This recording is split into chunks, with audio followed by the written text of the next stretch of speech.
নির্বাচনে হেরে গিয়েও চতুর খেলোয়াড়ের মতো এবার রাজনীতির মাঠ দখল করে নিচ্ছে জামায়াত। শ্যাডো ক্যাবিনেট বা ছায়া সরকার গঠন করার ঘোষণা দিয়ে ইতিমধ্যেই বর্তমান সরকারের ঘুম হারাম করে দিয়েছে শেয়ানা জামায়াত। গত 12 তারিখের নির্বাচনের পর তারেক রহমানের নেতৃত্বে বিএনপি যখন সরকার গঠনের প্রস্তুতি নিচ্ছে, ঠিক তখনই তাদের ঘাম ছুটিয়ে দেওয়ার মতো এক ফাঁদ পেতে বসল জামায়াত। অর্থাৎ মন্ত্রীরা চেয়ারে বসার আগেই তাদের ওপর শকুনির নজর পড়ার ব্যবস্থা হয়ে গেছে। শিশির মনিরের এক চিলতে ঘোষণাই যেন অনেকের ঘাম ছুটিয়ে দিয়েছে এখন। কারণ এবার আর রাজপথে টায়ার জ্বালানো নয়, বরং কলমের খোঁচায় মন্ত্রীদের দুর্নীতি আর অদক্ষতা সাইজ করার মাস্টার প্ল্যান নিয়ে মাঠে নেমেছে জামায়াত।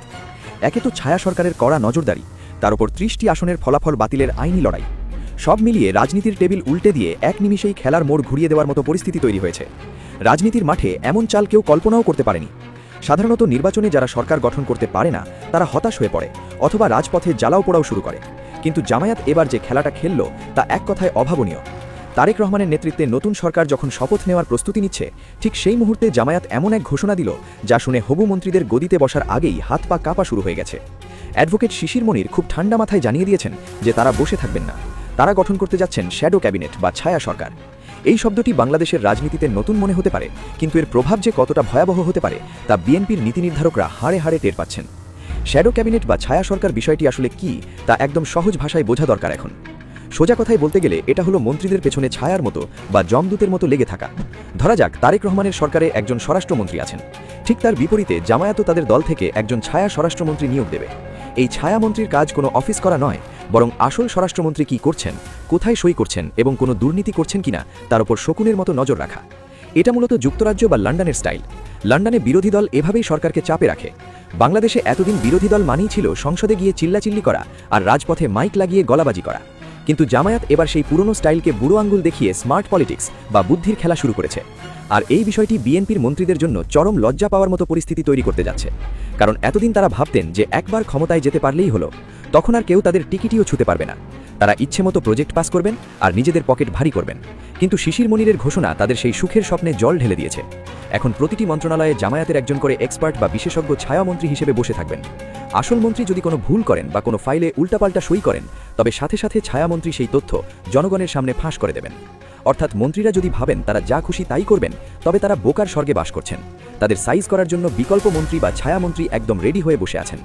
জামায়াতের এই ছায়া সরকার আসলে কিভাবে কাজ করবে এবং সরকারের টুটি চেপে ধরবে তার একটি পরিষ্কার ব্লুপ্রিন্ট বা নকশা ইতিমধ্যেই তুলে ধরেছেন শিশির মনির। তিনি 3টি সুনির্দিষ্ট কাজের কথা বলেছেন, যা শুনলে যে কোনো দুর্নীতিবাজের রাতের ঘুম হারাম হতে বাধ্য। প্রথম কাজটি হলো স্ক্রুটিনি বা কড়া নজরদারি।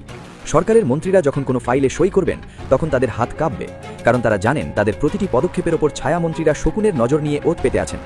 আগে মন্ত্রীরা গোপনে অনেক দুর্নীতি করতেন এবং সাধারণ মানুষ বা বিরোধী দল তা টেরও পেত না, কিন্তু এবার ছায়ামন্ত্রীরা মন্ত্রণালয়ের প্রতিটি কাগজ এবং সিদ্ধান্তের চুলচেরা বিশ্লেষণ করবেন। কোথাও 1 টাকার দুর্নীতি পেলেই তারা তা ধরে ফেলবেন এবং জনগণের সামনে মন্ত্রীদের মুখোশ খুলে দেবেন। এর মানে হলো দুর্নীতি করে পার পাওয়ার দিন শেষ। দ্বিতীয় কাজটি হলো বিকল্প পলিসি দেওয়া বা সরকারকে উচিত শিক্ষা দেওয়া। সরকার অনেক সময় নিজেদের ব্যর্থতা ঢাকার জন্য নানা অজুহাত দেয়। যেমন ধরুন, আন্তর্জাতিক বাজারে তেলের দাম বেড়েছে বলে সরকার দেশেও তেলের দাম বাড়িয়ে দিল। সাধারণ মানুষ হয়তো সেটা মেনেও নিত, কিন্তু এখানেই বাগড়া দেবে জামায়াতের ছায়া সরকার। তারা ডেটা এবং প্রমাণ দিয়ে দেখিয়ে দেবে যে তেলের দাম বাড়ানোর কোনো দরকার ছিল না। সরকার যদি দুর্নীতি কমাতো তবেই দাম ঠিক রাখা যেত। অর্থাৎ সরকার যখনই কোনো ভুল সিদ্ধান্ত নেবে বা জনগণকে ধোঁকা দিতে চাইবে, তখনই ছায়া সরকার পাল্টা সমাধান নিয়ে হাজির হবে। তারা জনগণকে বলবে, দেখুন সরকার আপনাদের ঠকাচ্ছে আর আমাদের পরিকল্পনা মানলে আপনাদের লাভ হতো। এভাবে তারা প্রতিনিয়ত সরকারের ভুল ধরে তাদের উচিত শিক্ষা দেবে এবং জনগণের কাছে প্রমাণ করবে যে তারাই বেশি যোগ্য। তৃতীয় কাজটি হলো অন দ্য জব ট্রেনিং বা নিজেদের প্রস্তুত করা। জামায়াত এই ছায়া সরকারের মাধ্যমে বুঝিয়ে দিচ্ছে তারা এখনই দেশ চালাতে প্রস্তুত। তাদের যারা ছায়ামন্ত্রী হবেন তারা এই প্রক্রিয়ার মাধ্যমে কাজ শিখবেন।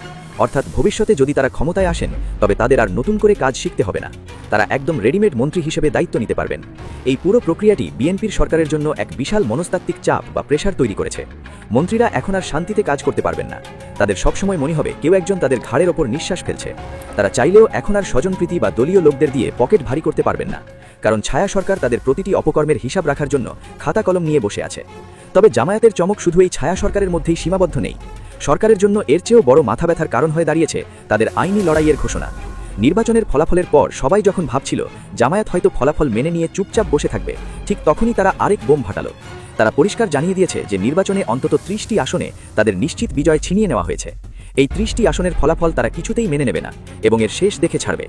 এই ঘোষণা সরকারের জন্য এক বড়সড় ফাঁদে হিসেবে দেখা দিয়েছে, কারণ সরকার গঠনের আগেই যদি এতগুলো আসনের ফলাফল নিয়ে প্রশ্ন ওঠে এবং মামলা হয়, তবে তা সরকারের বৈধতা এবং গ্রহণযোগ্যতা নিয়ে এক বড় সংকট তৈরি করবে। জামায়াত দাবি করছে যে ঢাকা এবং এর আশেপাশের গুরুত্বপূর্ণ আসনগুলোতে ব্যাপক কারচুপি বা ইলেকশন ইঞ্জিনিয়ারিং করা হয়েছে।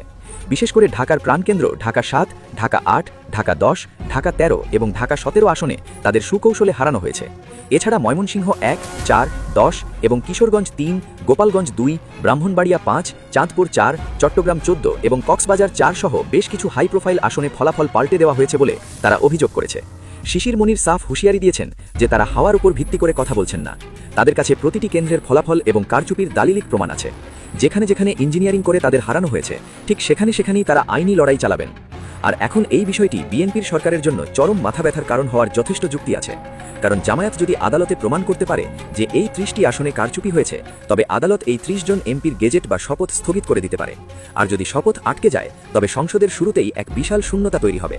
সরকার তখন সংসদে কোনো বিল পাশ করতে গিয়ে বা কোনো সিদ্ধান্ত নিতে গিয়ে বাধার মুখে পড়বে।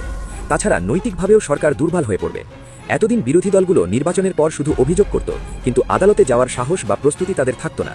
কিন্তু জামায়াত এবার প্রমাণ করে দিল তারা কাউকে তোয়াক্কা করে না। তারা রাজপথে মারামারি না করে সোজা আদালতে গিয়ে সরকারের টুটি চেপে ধরার ব্যবস্থা করেছে। সব মিলিয়ে পরিস্থিতি এখন যা দাঁড়িয়েছে, তাতে বলা যায় জামায়াত রাজনীতির পুরো খেলার মোড় ঘুরিয়ে দিয়েছে। এতদিন যারা জামায়াতকে সেকেলে বা শুধু আন্দোলন নির্ভর দল ভাবত, তারা এখন অবাক হয়ে দেখছে। জামায়াত প্রমাণ করে দিয়েছে যে তারা এখন আর আবেগের রাজনীতি করে না, বরং তারা এখন বুদ্ধির খেলায় নেমেছে। রাজপথের মারামারি ছেড়ে তারা এখন পলিসি এবং ডকুমেন্টের লড়াইয়ে নেমেছে। আর এই নতুন স্টাইল সরকারকে বেশ বেকায়দায় ফেলে দিয়েছে। সরকার যদি জামায়াতের এই ছায়া সরকার এবং আইনি লড়াইকে আমলে না নেয় বা পাত্তা না দেয়, তবে তাদের বড় মূল্য দিতে হতে পারে। কারণ ছায়া সরকার প্রতিদিন সরকারের ভুল ধরে জনগণের সামনে তাদের ইমেজ বা ভাবমূর্তি নষ্ট করে দেবে। আর আইনি লড়াইয়ের মাধ্যমে তারা সংসদকে অকার্যকর করে দেওয়ার ক্ষমতা রাখে। তবে এই মুহূর্তে সবার নজর আদালতের দিকে। 30টি আসনের ফলাফলের বিরুদ্ধে জামায়াত যে আইনি লড়াই শুরু করতে যাচ্ছে, তার ফলাফল কি হয় তা দেখার জন্য সবাই অধীর আগ্রহে অপেক্ষা করছে। যদি আদালত জামায়াতের পক্ষে রায় দেয়, তবে তা হবে বর্তমান সরকারের জন্য এক চরম লজ্জা এবং বড় পরাজয়। আর যদি ছায়া সরকার তাদের কাজ ঠিকঠাক মতো চালিয়ে যেতে পারে, তবে 2026 সালের নির্বাচনের পরবর্তী সময়টা হবে বাংলাদেশের রাজনীতির জন্য সবচেয়ে নাটকীয় এবং ঘটনাবহুল সময়। সরকার এবং ছায়া সরকারের এই লড়াইয়ে কে জেতে আর কে হারে তা সময়ই বলে দেবে। তবে এটুকু নিশ্চিত যে রাজনীতির মাঠ এখন আর একতরফা নয়, বরং টান টান উত্তেজনায় ভরপুর। জামায়াতের এই কৌশলী চাল সরকারকে যে বেশ ভালোই সাইজ করেছে,